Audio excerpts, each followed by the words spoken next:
coronavirus na yan. Pero hindi ba kayo naaasar?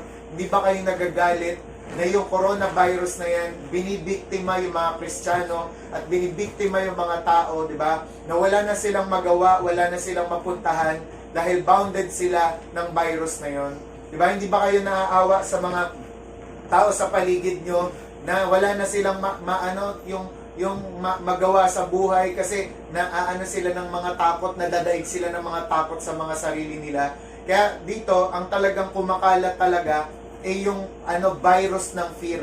Hindi coronavirus, virus ng fear, di ba? Pero ang sinasabi ko nga sa inyo, lagi niyo tong tatandaan, di ba? Na ang mga Kristiyano, meron silang hope na ang Diyos healer nila, di ba? At protector nila. Ano ibig sabihin nun? Protector nila to the point na hindi sila hawaan ng sakit na yon, and healer sila, ang Diyos sa kanila to the point na nadapuan ka man ng coronavirus na yon, pero hindi tatagal yun sa'yo kasi gagaling ka rin. Diba? Amen? Diba? At yan ang katotohanan na meron tayo. Kaya we do not have to fear. Diba? Kasi tamaan ka man ng sakit ngayon, pero meron kang hope, meron kang pananampalataya that God is your healer. Diba? Na kaya kanyang protektahan, kaya kanyang pagalingin. Diba? And yun nga yung kagaya ng post ni Papa. Bakit ang mga tao, pinopost nila ng pinopost yung dami ng namamatay? Bakit hindi nila pinopost yung dami ng nakaka-recover? Diba? Bakit hindi nila ini-spread out na merong hope, merong pag-asa? Diba? Yan dapat ang ginagawa nating mga Kristiyano. Hindi dapat natin kinakalat yung kamatayan. Dapat kinakalat natin yung buhay, yung recovery. Diba? At yan ang great diba, awakening sa atin ng Panginoon. Na tignan nyo ko bilang Diyos na malaki. Tignan nyo ko bilang Diyos ng ng imposible, di ba? Kaya ngayong umaga na to, ang i-share ko po sa inyong mensahe, let's proceed to the message na po. Kamusta ka ngayong panahon ng crisis? Kamusta ka ngayong panahon na humaharap tayo sa crisis, which is particularly po itong lockdown o yung enhanced community quarantine o yung coronavirus na yan. Pero again, di ba? Ang sabi nga ni Sister Jess dun sa kanyang post, we do not call it coronavirus anymore, di ba? We call it defeated virus, di ba? Dahil alam na natin, di ba, na tapos na yan. Alam na natin na sa krus ng Kalbaryo, kinuha na ng Diyos yan.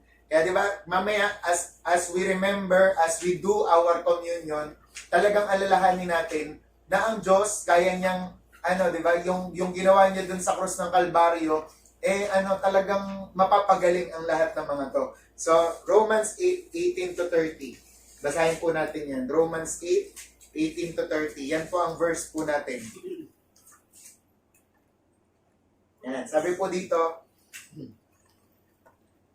tigi-tigis ang verse na lang po tayo.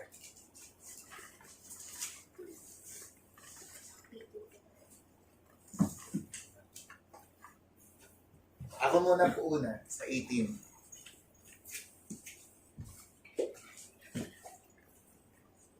Yan, susundan po ako ni Angelica. Romans 8:18. Sabi, para sa akin,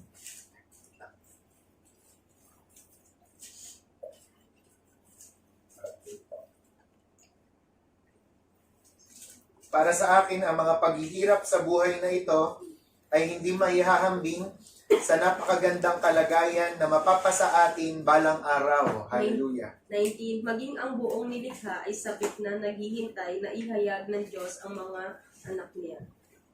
Verse 20, for the creation was subjected to futility, not willingly, but because of him who subjected it in hope. 21.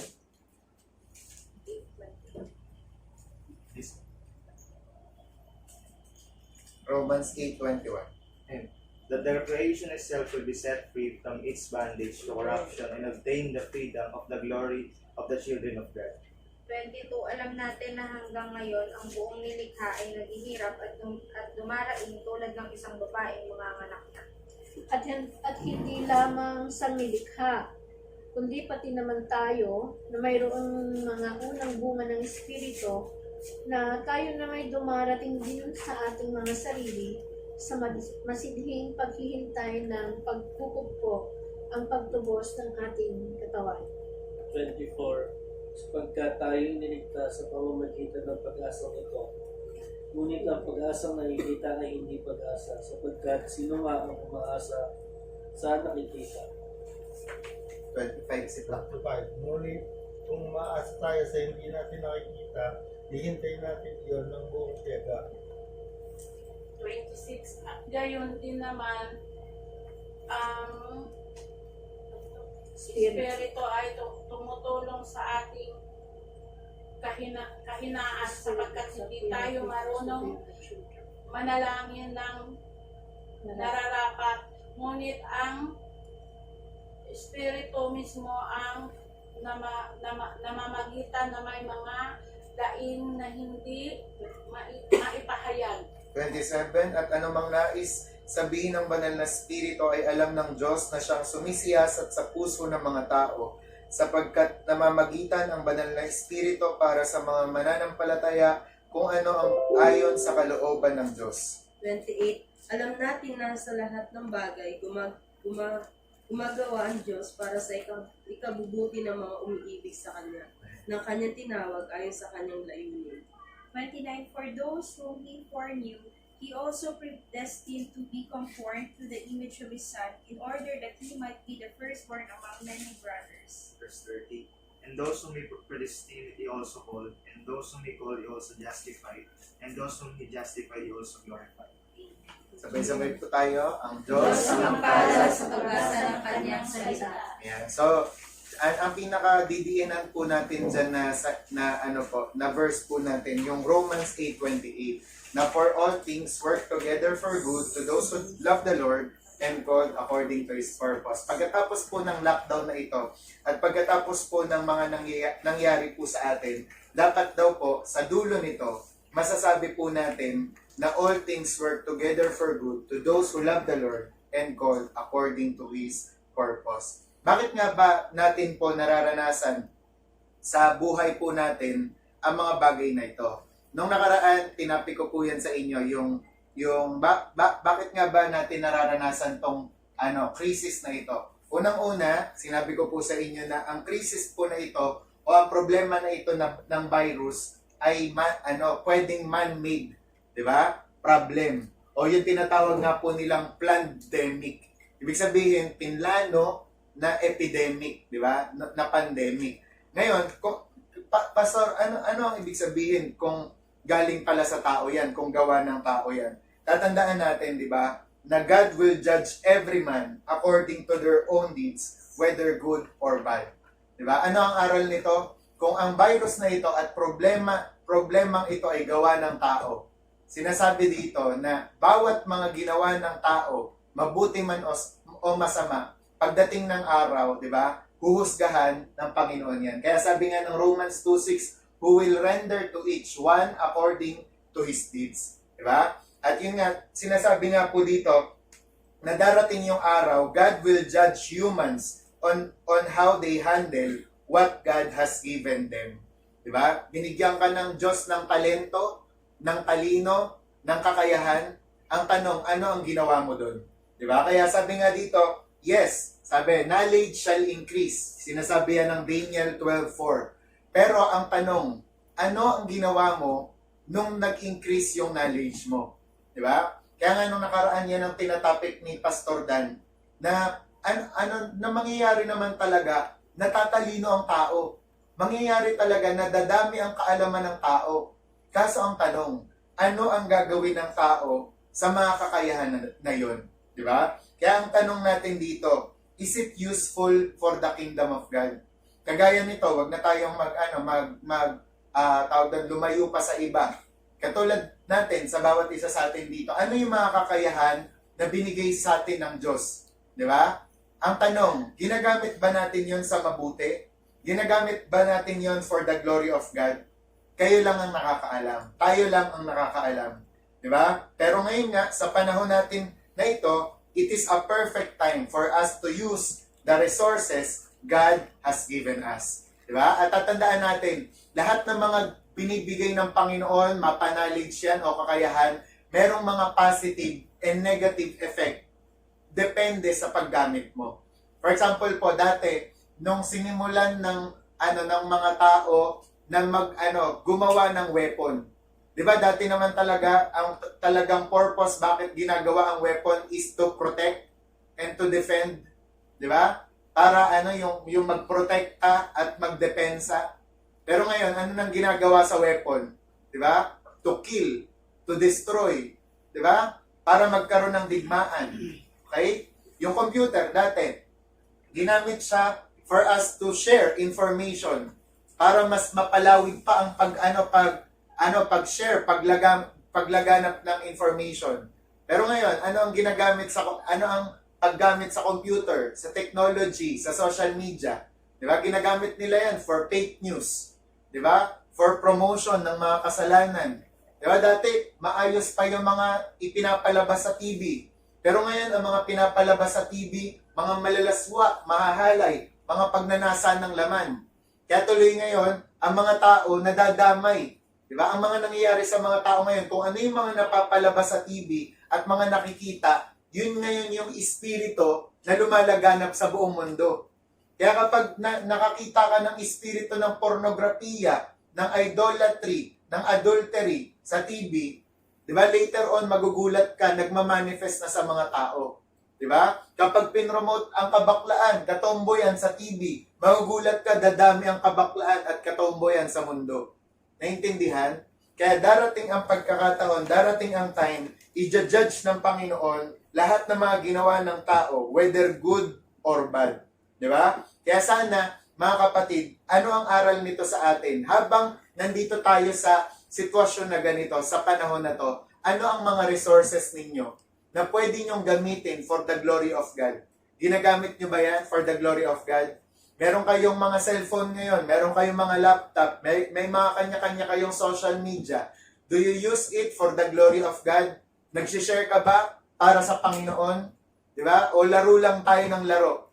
Diba? So, kinakailangan sa ganitong pagkakataon na meron tayong mga kakayahan at kagamitan, gamitin na natin for the glory of God. Ano pa? Bakit may mga nararanasan tayo na ganyan? Na mga crisis na ganyan? Kasi pwedeng trial siya at testing. Kanino? Sa ating mga Kristiyano and at the same time, sa mga tao sa mundo. Pero ano ang sinasabi ng Panginoon sa 1 Corinthians 10:13? Diba? Sabi dyan, you have been put to no test, but such as is common to men. And God is true, who will not let any test come on you which you are not able to undergo. But He will make with the test a way out of it so that you may be able to go through it. Ano ang sinasabi dyan? Kung tatagalogin ko, wala pang pagsubok, di ba? Na ibinibigay ang Diyos na wala siyang binibigay na na escape. Di ba? Pag inalaw niya yan, ibig sabihin, bibigyan kanya rin ng kaparaanan para mapagtagumpayan mo yan. Di ba? Tapos sinasabi nga rin dito sa 1 Peter 4:12-13. Sabi dyan, Beloved, do not think it strange concerning the fiery trial which is to try you, as though some strange thing happened to you. Sabi, but rejoice to the extent that you partake of Christ's sufferings, that when His glory is revealed, you may also be glad with exceeding joy. Di ba? Sinasabi dyan, kung tatagalogin ko ulit, di ba? Unauthorized Handler's Version. Di ba? Sabi dyan, kung wag nyong isipin na merong kakaiba na nangyayari sa inyo na parang na-alienan kayo sa mga trial na yan. Dapat magalak kayo. Kasi yung mga nangyayari na yan, di ba?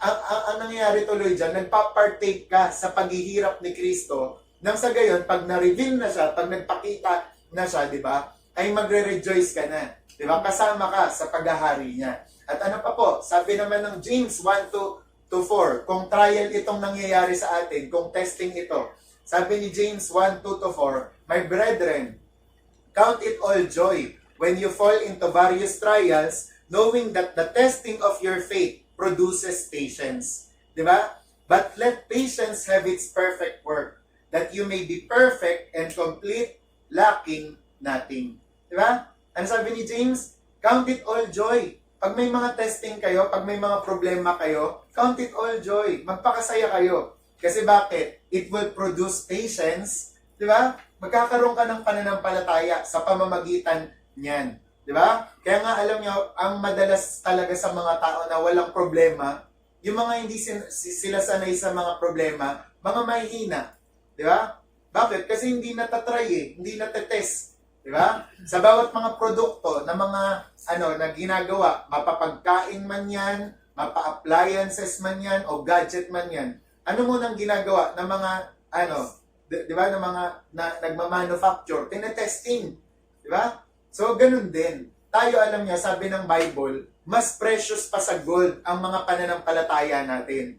Na dapat tinetest yan in order na malaman kung totoo ba, kung magniningning ba yan. Kaya alam niya, sabi nga nila Ate Ruth, di ba? Sino nga ba nagsabi nun? Sabi, after daw nitong lockdown, dapat daw, paglabas natin ulit sa kanilang mga buhay natin, nagniningning na dapat tayo. Di ba? Nagniningning na tayo na to the point na, grabe, itong mga tao na to na lockdown lang. Di ba? Kinasama lang ang Panginoon. Paglabas nila, nagniningning na sila. Di ba? And for your information nga po, ang dapat talaga na team natin nung year camp, di ba? All out, shine out. Di ba? Kaya nakakatuwa na grabe, pa rin, timely pa rin yung mensahe na, oo nga, paano nga ba tayo mag-shine? Di ba? Ibig sabihin, dadaan kasi tayo sa testing. Di ba? Kaya nga sabi ni Pastora Ruth, hindi nyo lang alam, pero buong taon pala ang camp natin. Di ba? So, count it all joy. Di ba? Maging masaya kayo. Nasa bahay kayo, i-enjoy nyo. Di ba? Wala kayong magawa, i-enjoy nyo. Panay kayo tulog, kain, i-enjoy nyo. Di ba? Kasi pag nagbalik na naman kayo sa trabaho nyo, hahanapin nyo lahat. Di ba? Ng mga nalalasak at nararanasan nyo. Kaya nga sabi ng 1 Peter 1:6-7, in this you greatly rejoice. Rejoice, di ba? Though now, for a little while, if need be, you have been grieved by various trials, that the genuineness of your faith, being much more precious than gold that perishes, though it is tested by fire, may be found to praise, honor, and glory at the revelation of Jesus Christ. Di ba? Sinasabi dyan, nang sa gayon, pagdating ng Panginoon, papurihan ka niya. Di ba? Rewardan ka niya. Di ba? Pero kung halimbawa, i-skip mo to, gaya ng mga ginagawa natin sa advertisement sa YouTube, ini-skip natin, gaya ng mga commercial, di ba? Hindi natin, di ba? Parang hindi mapa-perfect yung pananampalataya natin. At alam nyo ba, kayo, i-test nyo yung mga sarili nyo. Alam nyo ba na sa punto ng buhay nyo ngayon, kung ano yung status nyo, di ba? Nakadepende yan at dahil yan sa mga naranasan nyo dati. Alam niyo yung mga strong men and women ngayon, bakit sila naging strong? Bakit sila naging malakas? Kasi dahil sa mga napagdaanan nila. Di ba? Bakit may mga tinatawag tayong parang Gabriela?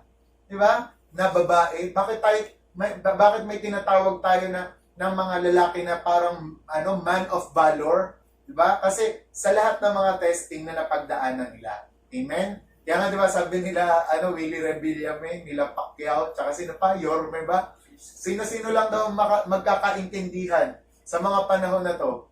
Di ba? Yung mga dumaan daw sa hirap. Kaya sila talagang, mga nagcha-challenge sila na, tumulong kayo sa mga mahihirap. Di ba? Kasi walang iba na makakaintindi sa mga kalagayan ng mahirap, kundi yung mga nanggaling lang din sa hirap. Kaya diba yung mga magulang na nagsasabi, ayoko pa hirapan yung anak ko. Kasi, yan parang baby ko yan parang manika yan Diba, darating yung time, alam nyo, magiging sakit ng ulo. Yung mga anak na ayaw pahirapan ng magulang. Bakit? Kasi darating yung time, pag sila na yung binilad sa ganon, diba, na testing, wala, hindi nila makakaya. Ayaw mong turuan maglaba, ayaw mo turuan magplancha, di ba? Ayaw mo turuan magluto. Darating yung time pag mag-isa na lang yan, wala siyang aasahan. Di ba? Kaya habang bata pa, habang pwede pang i-train, habang pwede pang i-testing, di ba? I-testing na natin ang i-testing. Para nang sa gayon, pag dumating sa laban ng buhay, wala. Kaya nga ngayon ako po, personal ko talaga na naiisip to. Sabi ko, hindi ko mapuntahan basta-basta ang mga miyembro. Hindi ko mapuntahan basta-basta at mapagpastoran yung mga church. Pero nire-remind sa akin ng Panginoon, huwag kang mag-alala. Kung totoo sila, magiging totoo sila din kahit sa bahay nila. Di ba? Yan nakakatuwa na pagdating talaga pagkatapos ng lockdown na ito, malalaman kung sino yung nagpakalalim o biglang nawala na nung wala na tayong mga meeting. Di ba? Kasi kung totoo ka, dadalhin mo yung church sa bahay nyo. Di ba? Kung meron ka talagang natutunan, naisip ko nga si Paul, pag nagsusulat siya, di ba? Sa epistle niya, pag nagsusulat siya, sinasabi niya, naglulong na kung makita kayo. Di ba? Inisip ko, gaano kaya katagal yun na hindi nakikita ni Paul yung mga sinusulatan niya. Pero di ba, may naririnig pa rin tayo na tapat sila, na yung tapat pa rin sila sa pananampalataya. Kaya dapat tayo rin, at mga kapatiran din natin sa Panginoon ay ganun din. Amen? Ayan. Tapos sunod naman, ito man po ay birth pain. Pangs. Ayan, kayo nang bahala kung anong tawag nyo dyan. Kung ito man ay birth pains, di ba? Ano naman ang sinasabi dyan? Ay, hindi pa pala. Wala pa pala. Balik tayo doon. Yan, meron pa pala akong hindi ko pa nasasabi. Kaya itong lockdown, ano ang tinuro sa inyo nitong lockdown? Ano yung mga bagay na naging thankful kayo? Tawag doon, sasabihin ko lang sa inyo yung mga nakita kong post, ha? Sabi niya, kasi may mga pinost siya, nalimutan ko kung sino nag-post nun, pero pinost niya sa Instagram tsaka sa Facebook. Sabi niya, itong lockdown daw, ito daw yung mga naranasan niya tsaka na-realize niya. Sabi niya, pwede pala na hindi mag-araw-araw mag-milk tea. Sabi niya gano'n. Itong lockdown, natutunan ko na pwede palang hindi araw-araw yung milk tea. Tapos sunod, nakakagising din pala yung kaping 3-in-1. Di ba? Yung tigsa sa islang. Sabi niya gano'n. Kasi di ba, yung mga tao, panay sila Starbucks, panay sila tigwa 100 na kape. Pero ngayong lockdown daw, natuto sila. Ngayon nga sumikat yung dalgona, di ba, coffee. Ano lang naman yun, kanaw-kanaw lang naman yan. Di ba? So, parang nagiging yung parang madiskarte tuloy yung mga tao. At sabi nga, mas masarap pala yung pagkain luto sa bahay kaysa mga fast food. Di ba? So, kayo ba nare-realize niyo yun? Tapos sabi naman niya, pwede naman pala maglakad pag mamamalengke. Di ba? Kasi madalas nga, sumasakay pa tayo, di ba? Pero ayun yung mga realization niya. Ano pa, meron ding mga nag-post, sabi nila, ano yung mga ipagpapasalamat natin itong lockdown? Sabi, nawala daw yung traffic. Di ba? Yung mga mahahabang mga pila, nawala din daw. Pero sa mga pagkain, ha? Tapos, ano pa nangyari? Yung gas daw, naging mura. Di ba? It became affordable. Yung mga bills na-extend. Di ba? So, kung wala kayong mapagpasalamat, itong mga to, yung mga bata daw, naging at home with their families. Yung mga magulang, mga nanay at tatay, nasa bahay na lang. Di ba? At nag-aalaga ng mga anak. Di ba? Tapos yung mga hectic schedule, napalitan ng mga pagtulog, ng mga pag-idlip, di ba? Tapos yung air daw, yung hangin, naging mas malinis. Tapos yung mundo, mas naging tahimik, di ba? Ako nga, pag umuwi po ako ng alas 7, alas 8, talagang naninibago ako dito, lalo sa NHA. Sabi ko, parang madiling araw na. Kaya parang may pagkakataon, minsan nakakatakot lumabas kasi nga, ikaw lang mag-isa eh. Di ba? Pero ang galing nang nangyari, di ba? Walang magugulo, lahat tahimik, di ba? Yung mga chismosa, mga natakot talaga pumasok sa mga sari-sariling bahay, di ba? Pero normally, mga nasa labas yan, di ba? At tapos, yung mga tao daw ngayon, naging conscious sila sa hygiene, tsaka sa health nila. And sunod naman, natutong makinig ulit yung mga tao sa otoridad, di ba? Sa pamahalaan at gobyerno. Tapos yung pera, di ba? Yung pera, hindi na siya yung nagpatakbo sa buong mundo. Yung pera, iniisip ng mga tao na ay pwede palang mawala to, isang iglap. Yung pera, hindi na siya nagmatter, bigla-bigla, di ba? Ang nagmatter na pamilya, buhay, kalusugan, di ba? Kaya ito, pero syempre, alam naman natin necessary yan, pero hindi na siya yung number one. Kaya nga sabi ni Senator Tito Soto, when it comes to life versus economy, sabi niya, please priority life. Di ba? Bago nyo isipin yung pagbaba ng ekonomiya natin, sabi niya, isipin nyo muna yung buhay ng mga tao. Kasi aanhin mo nga yung ekonomiya, wala na namang mga tao. Nagsipatayan na, di ba? So, anong concern mo doon? Di ba? So, dito, sinasabi na nakikita tuloy natin ngayon ano ang mas pinaka-importante. Kaya, ngayon nga daw, di ba? Nagkakaroon na tayo ng mga oras. Nadidiscover nyo tuloy yung mga talent nyo ngayon.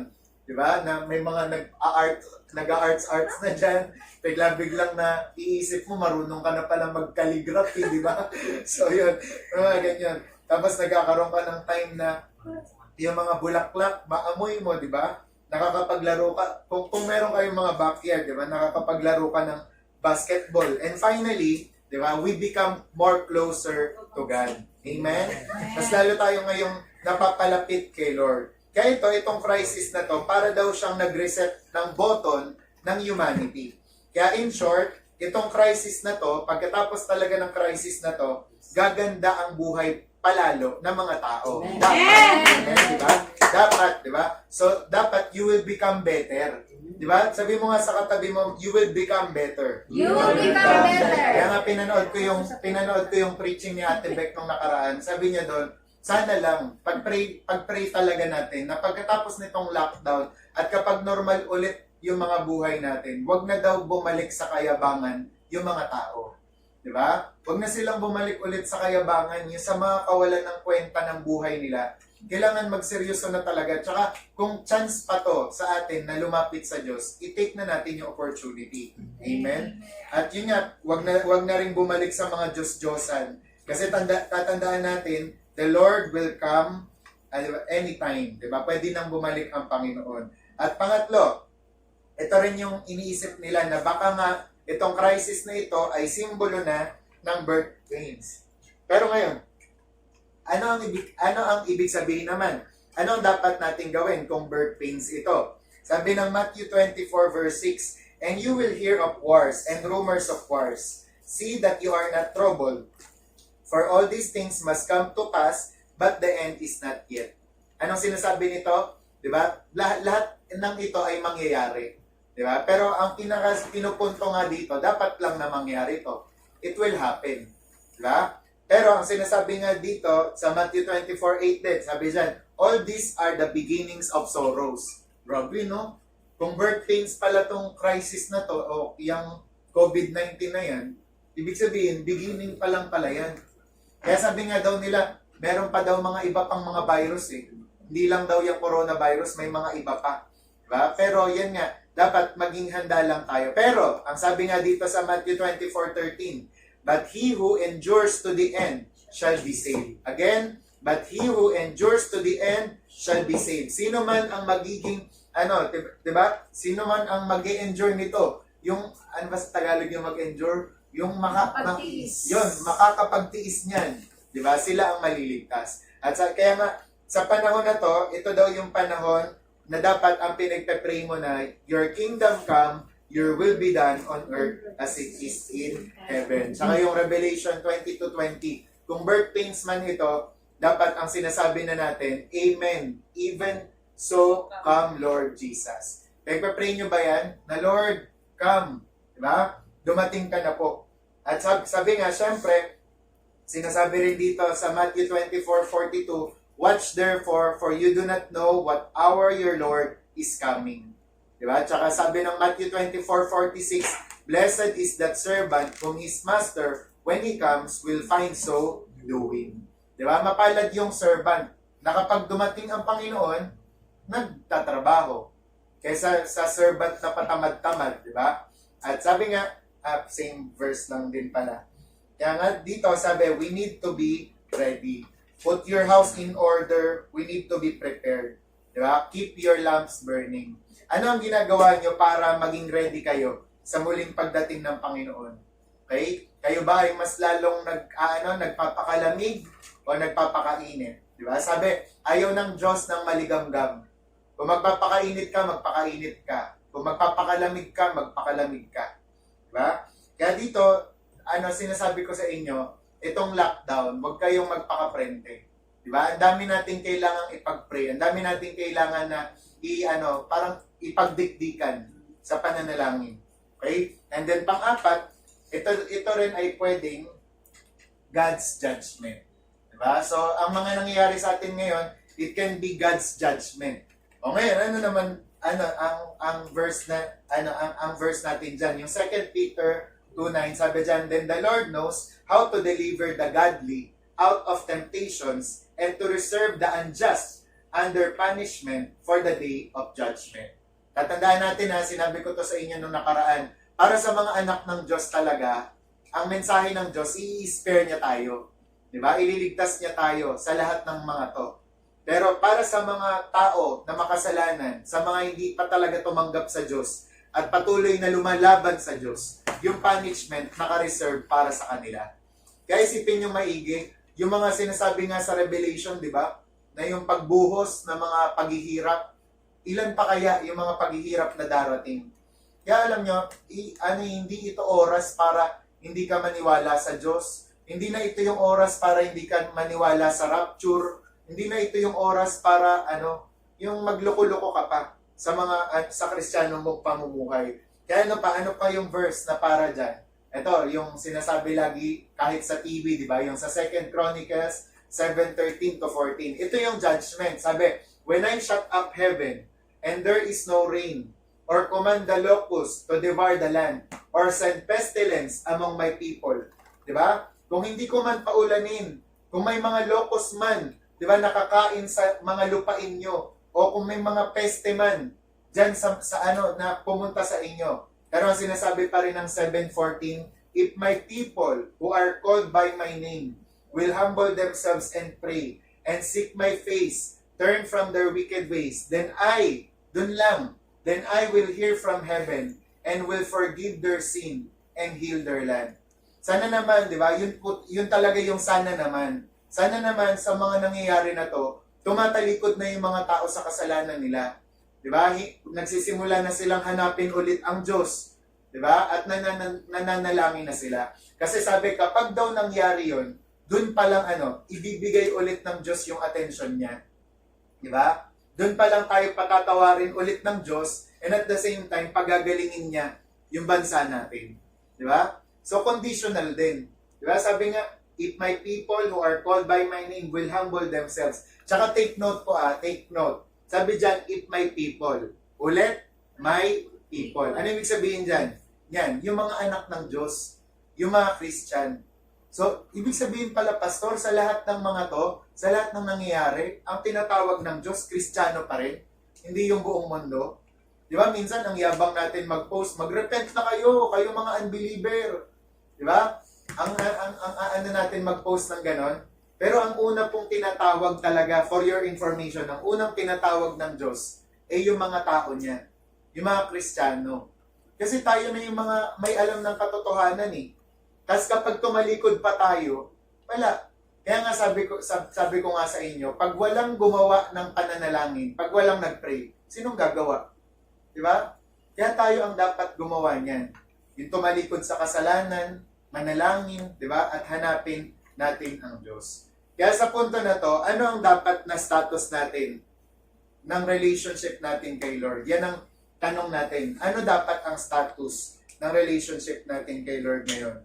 So, mag-isip na kayo. Kung judgment pala ito, dapat inaayos na pala natin yung relasyon natin kay Lord. Pero again, sabi nga ni Charles Stanley, merong 4 na klase na status ng relationship kay Lord. Unahin po natin yung direct. Yung direct relationship kay Lord. Ano tong direct relationship na to? Ano ibig sabihin niyan? Ito yung relationship ng tao at ng Diyos. Yung dahil creator mo ang Diyos, Diyos siya talaga.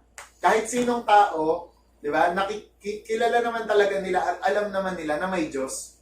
Di ba? Kahit yung mga ngayon pa lang na naniwala na may Diyos, yan yung unang-una na status ng relationship, yung direct. Pero, again, hindi pa malalim yan. Di ba? Kahit sino naman pwedeng isipin na may Diyos. Kahit sino, scientist, engineer, di ba? Kahit mahirap, mayaman. Alam naman natin, di ba? May Diyos talaga. Ang tawag sa relasyon na yon, direct relationship. We are your creation and you are our creator. Ganon. Pero hindi pa malalim yan. Pangalawa, ito na yung dapat na, na meron ka. Yung distinct. Yan. Sa mga panahon nga ngayon, ang dapat na inaano mo na ngayon, inaasikaso mo ngayon, kung may relasyon ka ba kay Lord, kung kakaiba na ba, pag sinabing distinct kasi, kakaiba na yung relationship mo kay Lord. Meaning to say, meron nang nagbago. Na dati, ang tawag mo lang sa Kanya, Diyos, kung totoo ka nga, diba? Bigyan mo ulit ako ng signal dito. Diba? Pero ngayon, ang tawag mo na sa Kanya, Lord, Master, diba? Sabi ko nga sa inyo, sa Amerika, diba, may tumatawag kay Lord ng Daddy. Diba? Dahil ka-close nila, si Lord Daddy, ganyan. Kaya yan, isipin nyo maigi. Ikaw ba ay direct lang yung direct lang yung relationship mo kay Lord? Na hanggang ngayon, simpleng tao, tapos Diyos, o distinct na. Yan, nagsisimula ka ng kilalanin siya. Pangatlo, yung tinatawag naman daw na distant. At ito yung dapat na wag naman sana mangyari sa bawat isa. Na relationship kay Lord, na status ng relationship kay Lord. Yung anlayo mo, na alam mo, Christian ka talaga. Alam mo na meron kang, kilala mo naman si Lord, pero distant. Medyo parang malayo. Diba? Kaya yan, isipin nyo maigi, anong status nyo? Lumalapit ka ba kay Lord o lumalayo? Diba? So, kayo ang nakakaalam yan. Nanlalamig ka ba o umiinit? Diba? So, hindi kalooban ng Diyos, syempre, na lumalayo ka. Kung ikaw man ang lumayo, tatandaan mo na isang hakbang lang pabalik. Diba? Kaya ka na ulit na i-restore ng Panginoon. At sunod naman, and last, tsaka dapat na mangyari sa atin, yung status natin ng relationship kay Lord ay yung developing. Yan. Ang ibig sabihin ng developing, yung umaakyat. Diba? Nagle-level up, gumaganon. Diba? So, dapat po, ganyan yung status ng relationship natin kay Lord. Ibig sabihin, kung dati, ganito lang, ngayon, ito na.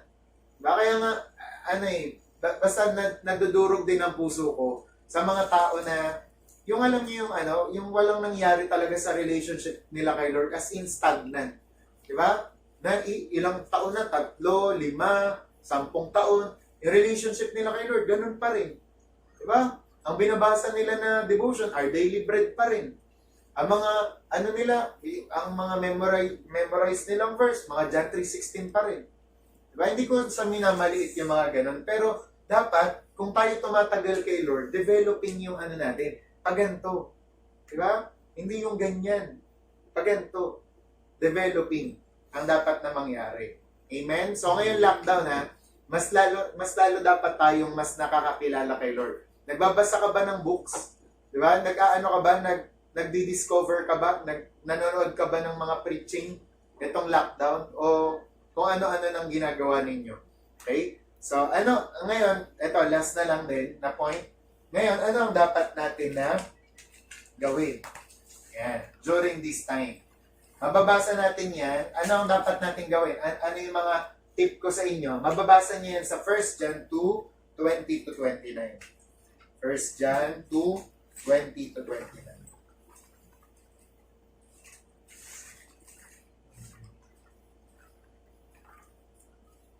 Yan. Sabi po dito, ngunit ipinagkaloob sa inyo ang banal na Espiritu, kaya alam ninyong lahat ang katotohanan.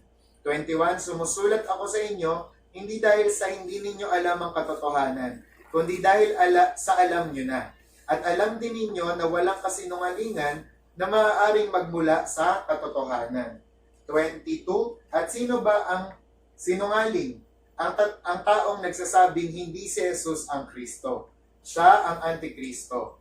Ayaw niyang kilalanin ang Ama at ang Anak. Tapos 23 po, ang taong hindi kumikilala sa Anak, hindi sumasa kanya ang Ama. Ngunit ang taong kumikilala sa Anak, sumasa kanya ang Ama. Verse 24, huwag ninyong kalimutan ang mga natutunan ninyo mula pa noong una. Dito po magsisimula yung point natin. Upang patuloy kayong mamuhay ng may pagkakaisa sa Anak at sa Ama. Sa ganoon, mapapasa inyo ang ipinangako ni Kristo, ang buhay na walang hanggan. 26, isinusulat ko sa inyo ang tungkol sa mga taong nanlilin lang sa inyo. Kung tungkol naman sa inyo, ang banal na Espiritu na tinanggap nyo kay Kristo ay nananatili sa inyo. Kaya hindi na kailangang turuan pa kayo ng iba. sapagkat ang banal na Espiritu ang magtuturo sa inyo sa lahat ng bagay. At ito pa po, at ang mga itinuro niya ay katotohanan at hindi kasinungalingan. At gaya ng itinuro niya sa inyo, manatili kayo kay Kristo. And then 28 po, kaya nga mga anak, manatili kayo sa Kanya upang magkaroon tayo ng kapanatagan sa Kanyang pagbabalik. At hindi tayo mapahiya pagdating ng araw na yon.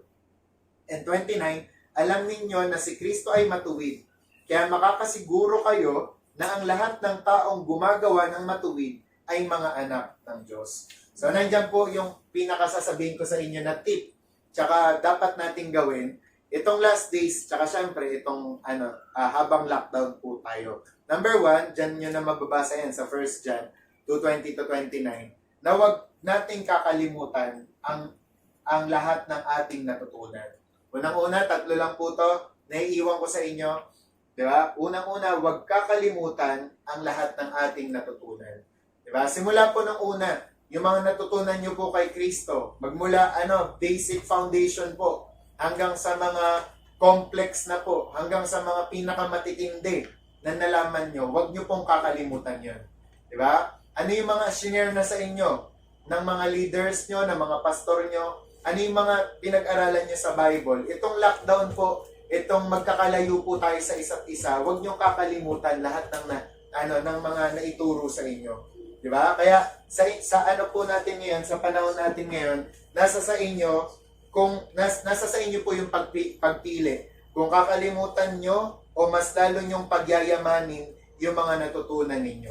Sabi nga daw nila, ang isang bagay, bago siya maging habit, di ba? O hobby ba? Kung tawagin. Ang isang bagay, bago siya maging ugali o paraan ng pamumuhay mo, dapat it takes 14 to 21 days na consistent mo siyang ginagawa.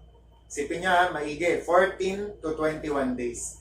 Ilang araw na tayong na-lockdown. Kaya nakakaalam yan, ayoko ng computer. Di ba? Ngayon, habang lockdown tayo, ano yung mga ginagawa nyo nung lockdown na yun? Bakit? Kasi it will become habit nyo na. O hobby nyo na. Diba? So, ibig sabihin, kung itong lockdown, panay ka laro. Kung itong lockdown, panay ka tulog. Diba? Pagkatapos ng lockdown na to, yun na gagawin mo. Diba? Pero kung itong lockdown na to, ang ginawa mo, nagbasa ka ng Bible, nagpray ka, nagpakalalim ka kay Lord, it will become your lifestyle. Amen? Diba? Pagkatapos nito, hahanap-hanapin mo pa rin yun. Pero ako nga, naisip ko, dahil nga tayo, syempre, higit naman sa 14 days, tsaka 21 days yung, yung training natin sa church, di ba? Talagang tinuruan naman tayo dun magbasa ng Bible, mag-pray. Kaya naniniwala naman ako, yung mga tao talaga na lumalim kay Kristo, talagang ina-exercise pa rin yun at pinapractice pa rin yun. Kaya nga, di ba, nakakatuwa na may mga certain people talaga may mga certain people, alam ko, nalimutan na nila. Doon nga nagigrieve yung puso ko nalulungkot ako Lalong-lalo na sa mga bago natin, di ba? Nakakapasok lang. Parang iisipin mo, mga ngamba ka, naalala pa kaya nila yung mga tinuro? Di ba? Kagaya nga nung sinasabi ni Teacher Grace, sa paraan pa lang ng mga pagpo-post sa social media, sa Facebook, di ba? Alam mo nang nalimutan na yung mga tinuro Di ba? Pero kung alam mo, na kunwari, itong tao na to, malalim na siya sa Panginoon, alam mo na, talaga, lumalim siya sa sa faith niya kay Lord. Kahit anong oras pa yan, kahit anong ilang araw, hindi tayo magkita-kita. Pero yung pananampalataya niya, nananatiling firm pa rin. Amen? So, sa panahon na to, mga kapatid, gawin mo kung ano yung dapat na gawin. Di ba? Huwag mo kakalimutan yung mga natutunan natin. Alalahanin natin yung mga natutunan natin, baunin, at gamitin kung kinakailangan. Di ba nakakatuwa na tinuruan tayo ni Lord na lumaban sa spiritual warfare? O ngayon, kapag nasa kanya-kanya kayong mga bahay at may mga testing, di ba? Nakakatuwa, may mga bubunutin kayo. Di ba? Nakakatuwa na napag-aralan natin yung Bible, alam natin yung Bible. Para kung may problema man na dumating sa inyo, kaya niyong hugutin, di ba? At gamitin nga laban sa kaaway. Okay, so yan. Number 1, huwag kalimutan ang natutunan. Number 2, manatili kay Kristo. Kasi tatandaan natin na apart from Him, we can do nothing. Di ba? Pag wala ka kay Jesus, wala ka. Diba? Pag wala kang kay Jesus, walang saysay ang buhay mo. Walang halaga. Diba? Kasi nga, kaya nga tayo, pag nagko-quote tayo ng verse, diba? Laging, I can do all things through Him, through Christ. Diba? Diba? Sabi, my God shall supply all my needs according to His riches and glory by Christ Jesus. Diba? Kaya may mga confession tayo, in Jesus I am redeemed. In Jesus I am saved. In Jesus I am delivered. In Jesus I am rich. In Jesus I am strong. Pero pag wala ka kay Jesus, wala. Without Jesus, I am weak. Without Jesus, I am poor. Without Jesus, di ba? Kaya mamili po kayo. Nakagaya nga po ng sasanga, di ba? Yung sa vine and branches, sino yung vine? Jesus is the vine. And we are the branches. Di ba? So ngayon, kapag ang branch ay nawala na dun sa vine, di ba? Mawawala na ng ng saysay yun. Putulin niyo yung isang part ng puno. Ano na mangyayari pagkatapos niyan? Di ba? Ano na lang, yung pangsiga na lang. Ganun po tayo. Kapag wala na tayo kay Kristo, diyan na tayo nagsisimulang, yung parang, mas maigi pang itapon na lang to sa apoy. Ganyan, sa impyerno. Diba? Kaya yun. At syempre, tatandaan natin na kapag na kay Kristo tayo, we are protected and we are sealed. Amen? Yan nga, yung halimbawa, na kay Jesus ka, tatandaan mo yung Psalm 91, para sa iyo yan. Amen. Kung na kay Jesus ka, yung Psalm 23, para sa iyo yan. Amen. Diba? Kaya, pero kung wala ka na kay Jesus, huwag ka nang umasa. Napoprotektahan ka at iingatan ka. Kaya sa lahat ng mga Kristiyano na nakakarinig ng boses na to, di ba? Lagi yung tatandaan, kung meron kang Jesus sa puso mo, hindi mo kailangang mangamba. Di ba? Hindi mo kailangang mabalisa dahil kasama mo ang Diyos. Dapat hindi ka matakot, malungkot, kasama mo ang Diyos. Diba? Ako po, ko talaga, kahit hindi kayo magsabi, sa kanya-kanya yung bahay, lalo po kapag sumasapit na ang gabi, yung lungkot umaatake na. Diba? Umamin kayo. Lalo na pag gabi, yung discouragement umaatake na. Diba? Yung mga pagkami sa isa't isa. Diba? Yung kung feeling mo mag-isa ka kapag nasa bahay ka, yun nga yung umaatake na yung mga thought na yun. Pero tatandaan nyo, do not be discouraged. Do not be dismayed, di ba? God is with you. Sabi ng Panginoon. At yun nga, di ba? Even to the ends of the world, sabi niya. Tsaka yun nga, siya yung Emmanuel natin. Kaya paano tayong malulungkot, di ba? Kaya nga sabi, weeping may come in the night, but rejoicing comes in the morning. Amen? Kaya, for example, gabi, tas nalulungkot ka, wala akong kasama. Tatandaan mo, sisikat din ang araw. Diba? Tatandaan mo, matatapos din yan. Lockdown, feeling ko mag-isa ko. Diba? I-enjoy mo na lang yung pagiging mag-isa mo kay Lord. Diba? Kasi pagkatapos niyan, magiging busy ka na naman. Diba? So yun po, tatandaan natin na manatili kay Kristo. And last na lang, ito nga po, magpatuloy pa rin sa paggawa ng mabuti. Kasi bakit? Diba, sabi, tayo nga daw ay kinoconsider ng mga anak ng Diyos kapag gumagawa tayo ng mabuti. Again, we are not saved by good works. Pero we are created to do good works. Amen? Diba? We are saved to serve. Yan. Niligtas tayo para maglingkod. Kaya yun yung dapat nating isipin. Pastor, paano ka makakagawa pa rin ng mabuti ngayong lockdown? Diba? Nasa sayo yan. Pwede kang mag-encourage through social media, mag-encourage through chat, di ba? Kaya sabi naman ng Bible, comfort one another with these words. Di ba? Tapos meron nga rin ako natutunan, yung patungkol nga sa rapture. Di ba tayo, we are the bride of Christ. Pero again sino man po yung makanood nito, ayoko na lang din pong makipagdebate. Pero may comfort kasi sa, parang sa akin regarding this matter.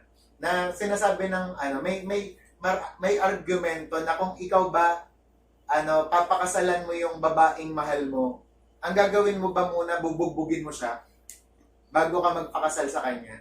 Papahirapan mo siya? Sagot, hindi, di ba? Kasi mahal mo siya eh. Parang ganun din daw sa bride of Christ. Na parang kung iisipin nga parang kung halimbawang yung sa usapang rapture, ang gusto ba ng Panginoon yung sobrang pahirapan pa tayo bago niya tayo pakasalan? Di ba? Hindi. Kaya sinasabi nga, bago nga tayo yung parang pakasalan ng Panginoon, syempre yun nga, yung itatakas niya na muna tayo. Kaya meron nga great escape. Di ba? For example, yun nga, bago kaulanan ng Diyos, di ba? Nung time ni Noah, inalis niya muna si Noah doon. Pinasok niya sa arko. Bago niya paambunan ng mga sulpur, ng mga apoy, yung Sodom at Gomorrah, inalis niya muna sila Lot. Kaya ganun din po tayo. Amen? Naintindihan? Kaya have faith. Diba na tayo po, ililigtas tayo ng Panginoon. He will come and save you. Yan ang prophetic word po para sa atin. Diba? Kaya kung ano man din yung tama, yun pa rin po ang gawin natin. Mahalaga na habang nag-aantay po tayo ng pagliligtas ng Panginoon, makita niya tayo kumikilos pa rin. Amen? Kaya nga po ako, di ba, napaka-supportive po ng mga Sendalite Magdaong, di ba? Na kahapon lang po, sinimulan po kasi namin na magbigay ng mga, ayaw naming tawaging relief goods goods na lang sa mga kapatiran. Pero, yun yan, nakakatuwa na supportive yung iba, di ba?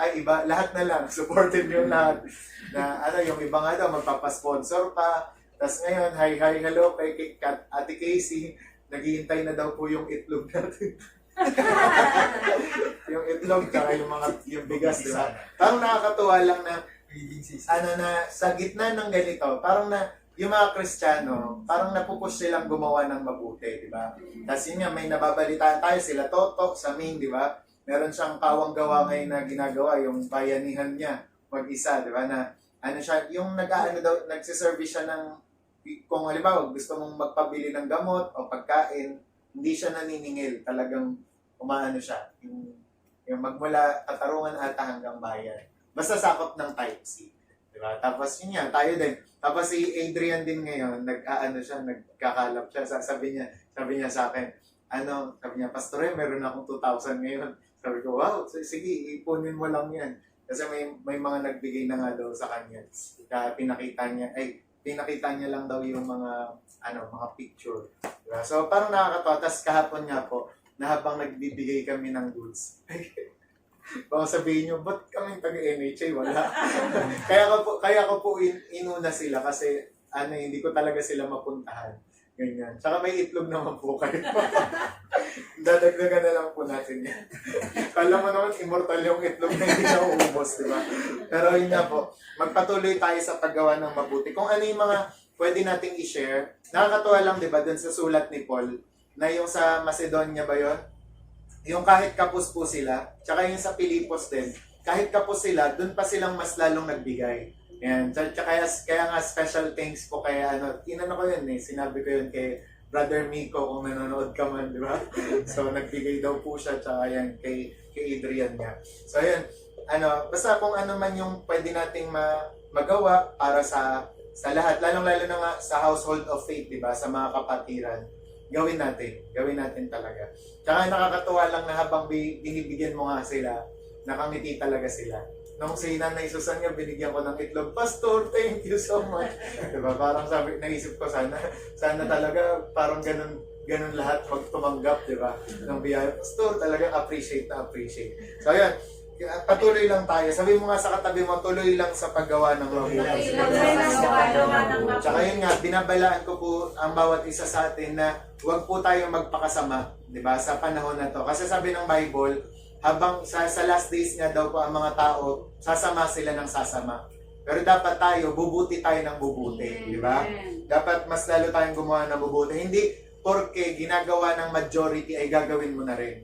Di ba? Mag-stand out ka, magliwanag ka, di ba? Bilang asin, mas lalo kang lumasa. Mas lalo sana na dumami yung influensya mo para sa Panginoon. Kaya yun po, again, yun lang po yung pinakaiiwan ko. Unang-una po, huwag kakalimutan ko yung natutunan. Pangalawa, manatili po tayo kay Jesus. Diba? Kasi apart from Him, we can do nothing. At pangatlo, magpatuloy po tayo sa paggawa ng mabuti. Okay po? So ngayon po, pagpe-pray ko lang po kayo. Let's pray po. Aming Ama, Diyos na buhay, kami po ay nagpapasalamat sa pagkakataon na to, Panginoon, na binigay mo sa amin, Lord God, upang mapag-aralan namin, Panginoon, ang iyong mga salita. Salamat, Lord God, ng marami. Dahil sa lahat ng ito, Lord God, meron kang karampatan, Panginoon, Lord God, na pangako, Lord God. Meron kang kaakibat na pangako, Lord God, sa amin, na kahit kailan, Panginoon, hindi mo kami iiwan at pababayaan, Lord God. Kaya salamat po na maraming dahil ano man, Lord God, ang crisis na ito, Lord God, alam namin, Panginoon, Lord, nakakayanin namin ito, Lord God, dahil kasama mo kami, Panginoon, Lord God. Mapapagtagumpayan namin ito, Lord God, dahil 2,000 years ago, nagtagumpay ka na, Panginoon, Lord God. Sabi mo, it is done, it is finished, Lord God. Kaya tulungan mo kami na patuloy, Lord God, na pumayapa, Lord God, na ibigay namin sa iyo, Lord God, yung aming mga puso, Lord God, yung mga isipan, Panginoon, Lord. Salamat na maraming dahil sinasabi rin sa iyo mga salita na yung mga righteous, Lord God, o yung mga matutuwid, Panginoon, they will not fear bad news, Panginoon, Lord God. Dahil alam namin, Panginoon, Lord God, na ang kapayapaan mo ay sumasa amin. Kaya dalangin ko na dumaloy ito, Lord God, sa iglesia mo. Dumaloy ito, Lord God, sa mga anak mo, Lord God. Hanggang sa lahat, Panginoon, Lord God, ng maaabot nito, Lord God. Sa lahat ng mga nakikinig, Lord God, at mga nanonood, Lord God, sa kanya-kanya naming bahay, Lord God. Help us, Lord God, to arise and shine, Lord God. Tulungan mo kami, Panginoon, na maramdaman pa rin, Lord God, ang presensya mo, ang pagyakap mo, Lord God, sa amin, Lord God, ang encouragement, Lord God, at comfort, Lord God, na nagmumula sa iyo. I pray, Lord God, for the power, Lord God, of the Holy Spirit, Lord God, to be upon us, Lord God, and send revival, Lord God, send restoration, Lord God, send renewal, Lord God, in the midst of this crisis, Lord God. Proteksyonan mo at ingatan, Lord God, ang iyong mga anak, Lord God. Dalangin ko na wasakin mo ang lahat ng gawa ng dyablo, ang lahat ng mga pag-aalala at mga pagkatakot, ang lahat ng mga sakit at ng depression, ang lahat ng mga kalungkutan, Lord God, sa aming mga buhay, ang mga discouragement, palayasin mo sila sa pangalan ni Jesus, Lord God, and we declare peace, love, joy, Lord God, in the name of Jesus, Lord God. Ayusin mo rin ang mga pamilya ngayon, Lord God, protektahan mo at iligtas, Panginoon, ang mga pamilya namin. Natulungan mo nga po kami, Panginoon, na sa mga oras na ito, manumbalik kami, Panginoon, Lord God, sa iyo, in the name of Jesus, Lord God. Kaya salamat po na maraming pagpalain niyo po, Lord God, yung communion na gagawin namin, Lord God, at patuloy namin, Lord God, na pinapaselyuhan, Lord God, ang mga natutunan namin, Lord God, with your blood and with your spirit. In Jesus' name we pray. Amen.